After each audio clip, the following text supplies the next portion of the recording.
اسد ملک صاحب ایک دوست ہیں ہمارے، وہ ملے اور وہی کہہ رہے تھے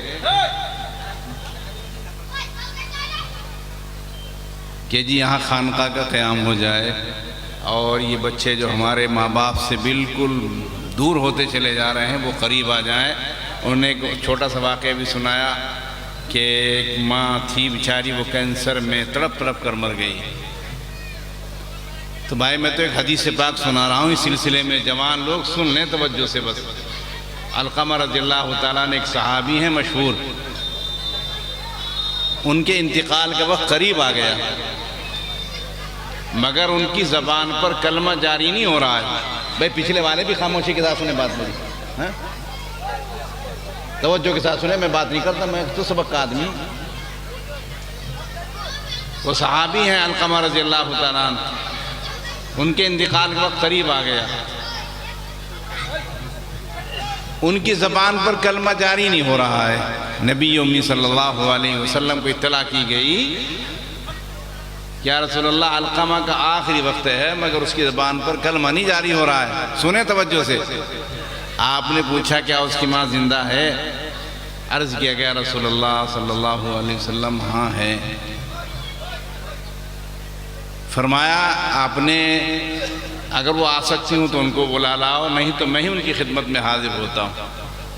ان کو جا کے آپ کا پیغام پہنچایا گیا اور انہوں نے کہا میں تو خود اقدس خدمت اقدس میں حاضر ہوں گی۔ وہ بیچاری آئی، آپ صلی اللہ علیہ وسلم نے پوچھا تیرا بیٹا کیسا ہے؟ عرض کیا رسول اللہ صلی اللہ علیہ وسلم بہت دیندار، بہت نمازی، بہت صوم و صلاۃ کا پابند، سب کام اس کے ٹھیک۔ آپ نے پوچھا میں یہ پوچھتا ہوں تیرے ساتھ اس کا سلوک کیسا ہے؟ تیرے ساتھ اس کا سلوک کیسا ہے؟ عرض کیا رسول اللہ صلی اللہ علیہ وسلم میں اس سے خوش نہیں، میں اس سے خوش نہیں۔ کہا کیوں؟ کہ وہ اپنی بیوی کو مجھ پر ترجیح دیتا ہے، اپنی بیوی کو مجھ پر ترجیح دیتا ہے۔ آپ نے فرمایا اسے معاف کر دے۔ ماں کا دل بہت زیادہ دکھا ہوا تھا، اس نے کہا یا رسول اللہ میں معاف نہیں کرتی۔ آپ نے فرمایا صحابہ کرام کو خطاب کر کے ذرا لکڑیاں جمع کرو، ان میں آگ لگاؤ اور علقمہ کو اس میں ڈال دیتے ہیں۔ وہ ماں بھی سن رہی ہے بیٹھی، کہا میرے بیٹے کو میرے سامنے آگ میں جلایا جائے، ایسا تو نہیں ہو سکتا یا رسول اللہ۔ ماں کو پھر بھی پیار آ رہا ہے بیٹے میں، ایسا تو نہیں ہو سکتا۔ آپ نے فرمایا نہیں تو پھر جہنم کی آگ میں جلنا پڑے گا اس کو، ہم یہاں اس کو دنیا کی آگ میں جلا کر جہنم کی آگ سے چھڑانا چاہتے ہیں۔ انہوں نے عرض کیا رسول اللہ صلی اللہ علیہ وسلم میں معاف کر رہی ہوں۔ ادھر معاف کر رہی ادھر اس کی زبان پر کلمہ جاری ہو رہا ہے۔ وہ صحابی ہیں، پیارے نبی صلی اللہ علیہ وسلم کے صحابی ہیں۔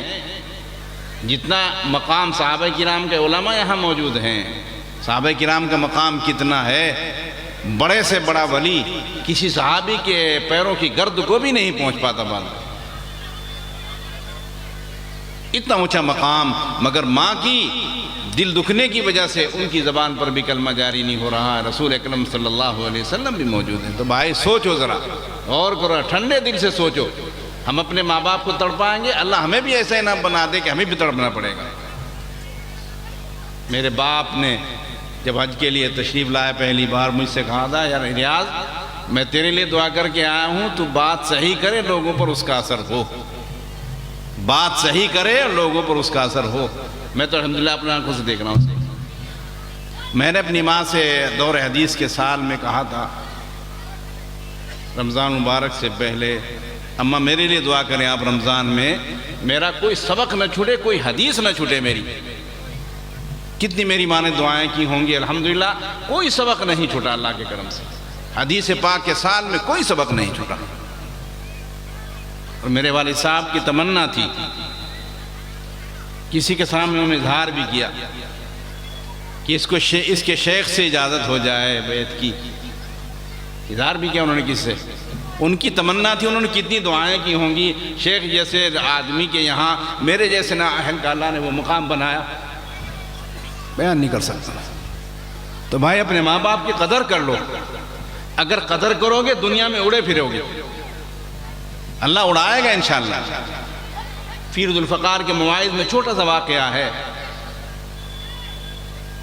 ایک اپنی بیوی کے چکر میں آ کر اپنے ماں باپ کو چھوڑ کر چلا گیا، مختصر بتانا مجھے، سعودیہ چلا گیا، وہاں طواف بھی کرتا رہا، عمرے بھی کرتا رہا، سب کچھ کرتا رہا۔ ایک اللہ کے ولی سے اس کی ملاقات ہوئی، اس نے کہا جی حضرت سب کچھ کر رہا ہوں مگر میرے دل میں سکون ہی نہیں ہو رہا ہے، اطمینان ہی نہیں ہو رہا، کچھ روشنی نہیں پیدا ہو رہی۔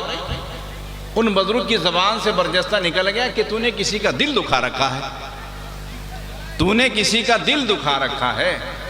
فوراً وہ سمجھ گیا کہ میں تو اپنے ماں باپ کو ستا کر آیا ہوں۔ فوراً اس نے ٹکٹ لیا اور اپنے ملک پہنچا، اپنے گاؤں ڈرتا ڈرتا پہنچا، میرے ماں باپ کا حال کیا ہوگا۔ لوگوں سے معلوم کیا اجنبی بن کر، ارے بھائی ایک ایسے ایسے آدمی تھے، ان کا کیا ہوا؟ انہوں نے کہا ایک بیٹا تھا ان کا، وہ چلا گیا تھا، وہ تو بیچارے سسک کر مر گئے، ان کی ماں موجود، وہ بیچاری بھی بیمار ہے، اپنے بیٹے کی یاد میں تڑپ رہی ہے۔ وہ بیچارہ گھر گیا، دبے دبے پیروں پہنچ رہا ہے گھر، تو جا کر سلام کیا۔ ماں کہتی ہے بیٹا تو نے آنے میں بڑی دیر کی ہے۔ کچھ نہیں لفظ کہا، زبان سے کوئی جملہ نہیں نکالا، اور اپنے سینے سے نگا لیا، چارپائی پر پڑی بھی نظر نہیں آ رہی تھی وہاں، سینے سے نگا لیا۔ تو بھائی اپنی ماں باپ کو ٹھوکنے دینے والے، اپنے ماں باپ کی خدمت نہ کرنے والے سوچ لیں۔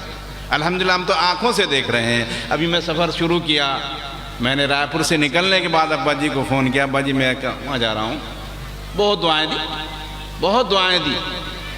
ایک نصیحت کی بات، میں اپنی بیٹی کو فون کیا، میرے سارے یہاں موجود ہیں، بڑے ہیں سارے کے سارے، وہ نصیحت مجھے بڑی عجیب لگی۔ میری بیٹی کا فون آ گیا، چنڈی گڑھ بیٹھے ہوئے فلائٹ میں بیٹھنے والے تھے، کہ ابا جی ٹرین سے جا رہے ہو کہ اس سے کیسے جا رہے ہو؟ میں نے بیٹا فلائٹ سے جا رہا ہوں۔ تو میں نے تو کچھ فخریہ سے انداز میں بتایا، میری بیٹی نے کہا ابا جی قبول ہو جائے اللہ کے یہاں قبول ہو جائے۔ میں نے کہا بیٹا ہاں صحیح ہے بات، اللہ کے یہاں قبول ہو جائے، اللہ ہمارے دلوں سے حرص نکال دے باری تعالیٰ، اپنی رضا ہی کے لیے ہمارا چلنا پھرنا بنا دے باری تعالیٰ۔ ہتھانوی کا چھوٹا سا ایک ملفوظ بتا کر رہا ہوں۔ ہتھانوی سفر میں جا رہے تھے، حضرت کے پائجامے میں پیوند لگا ہوا تھا، حضرت کی اہلیہ نے فرمایا یہ پائجامہ نکال دو، صحیح سالم پائجامہ پہن کے جاؤ۔ کہا کیوں؟ حضرت تو سادگی کے انداز سے تھے، پائجامہ پیوند والے پہنا جاتا ہے، ہمارے بڑوں نے بہت پیوند لگا کے پہنے۔ کیا کہا حضرت کی اہلیہ نے؟ بڑا بہترین بات فرمائی کہ حضرت آپ مریدین میں جا رہے ہیں، آپ کے پائجامے پیوند دیکھیں گے مریدین تو سوچیں گے حضرت کی حالت آج کل خستہ ہے، آپ کو ہدایت دینے کی کوشش کریں گے، اس لیے میری رائے ہے آپ پائجامہ صحیح پہن کے جائیں۔ فوراً سمجھ میں آ گئی بات، حضرت نے پائجامہ دوسرا بدل دیا اور صحیح پائجامہ پہن کر نکلے۔ اللہ ہماری طبیعتوں کو بھی ایسے بنا دے، نہ ہم کسی لالچ کے لیے ایسے سفروں میں آئیں، ایسے جلسوں میں آئیں، صرف اللہ کو راضی کرنے کے لیے آئیں۔ اور میں تو کہہ رہا ہوں بھائی، ہم اپنے دوستوں سے بھی کہہ رہا ہوں، یہ ہماری نحوست ہے، ہماری بات سننے کے لیے لوگ نہیں آ رہے ہیں، یہ ہمارے دل کی کمی ہے، ہمارے اخلاص کی کمی ہے۔ اگر ہمارے اخلاص ہوتا ہے یقیناً یہ لوگ سارے کے سارے ہماری باتوں کو سنتے۔ ایک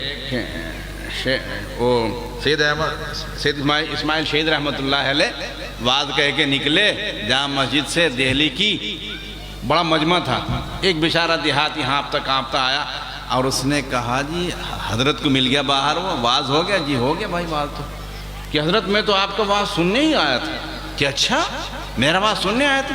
عرض کیا جی حضرت میں تو آپ کا واز ہی سننے آیا تھا۔ کہ اچھا، پورا واز جو وہاں جامع مسجد میں ایک جمع غفیر کو کیا تھا، پورے کا پورا کھڑا وہاں پورا اس ایک شخص کے سامنے دہرا دیا، پورا واز دہرا دیا۔ کسی نے عرض کیا حضرت اکیلے آدمی کے سامنے پوری باتیں دہرا دی، کیا جواب دیا؟ اللہ ہمیں بھی اس پر عمل کی توفیق عطا فرما دے۔ فرمایا بھائی وہ سینکڑوں کو ہزاروں کو جو واز کیا وہ بھی اللہ کو راضی کرنے کے لیے تھا، اس ایک آدمی کے سامنے جو باتیں کی وہ بھی اللہ کو